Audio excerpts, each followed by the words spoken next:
When I first saw this video, yeah, I wanted to do exactly what I'm doing right now. Just laugh. Pick up what you can. Please. This cost me like hundreds of dollars. It's an expensive hobby. I don't care. You got to get a job. What is Get this out of your achieve? room for one. What does this achieve? What does that mean? What? What is this gonna do? Mowing my game's over. Maybe you'll quit playing for a while, get a job, pay some of your bills. I'm never gonna quit playing.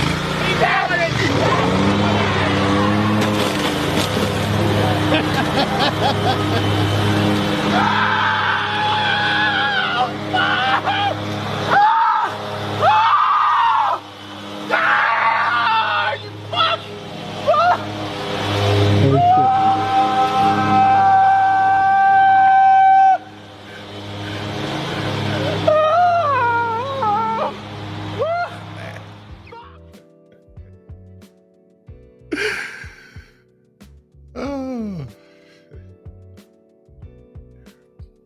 But nevertheless, though, as I reviewed this video over and over again, there were several things that stood out.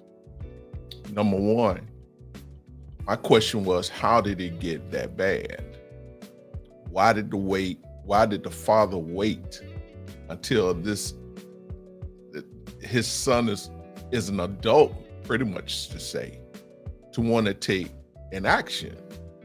Of course, his action was definitely drastic, but I believe it was definitely productive. That the nerve, though, that here it is, this father's son, he's sitting there. He's standing there, shall I say. He's screaming at his dad. Why? What was it that got to this point? What was it that caused them to get to this point where it's that his father had to destroy his video games?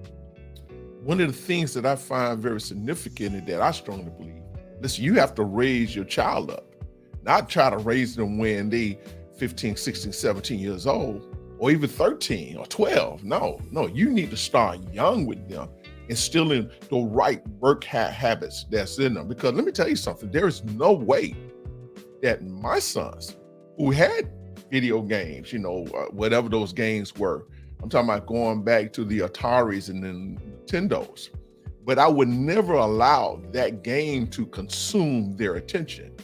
No, if they wanted it, because my understanding, I made it clear that no, if you want to play these games, understand that these games are a privilege. They are not a priority or something that you have to have. No, if you want to play this, guess what? There are other responsibilities that you need to fulfill if you want to do this here. Let's say these games, you playing these video games, that's your downtime.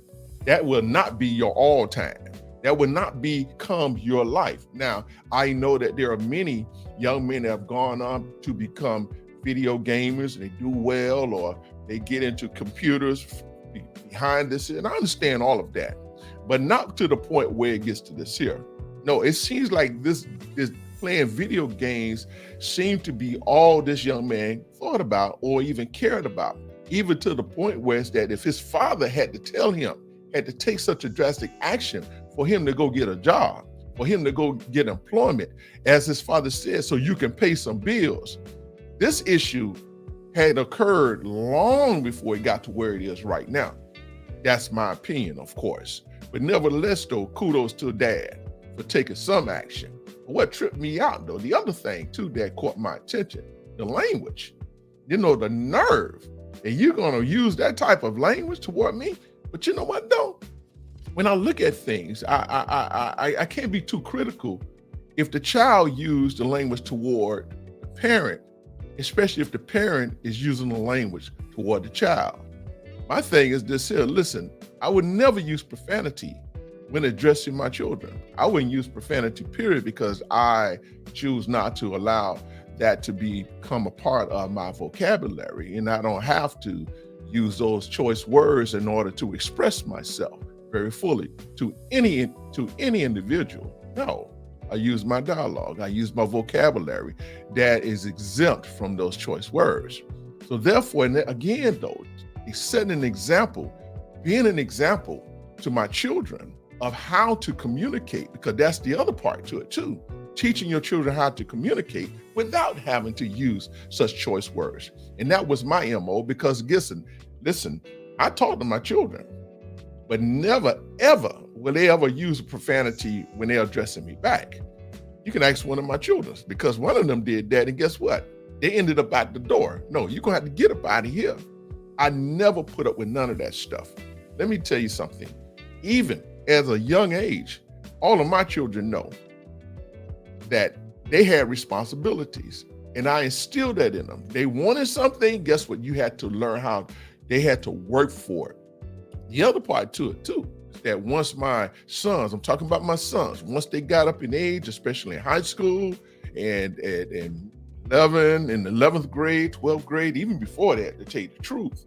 Listen, and then when they got to where's that, they finished school, it wasn't no such thing, you're gonna lay around the house.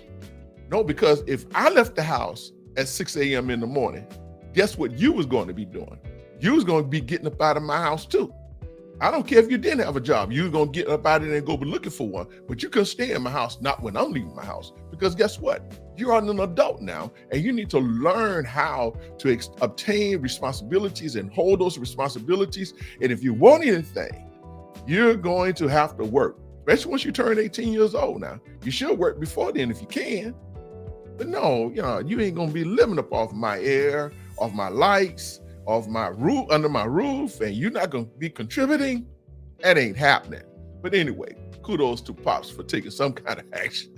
But man, that was real dope, if you ask me.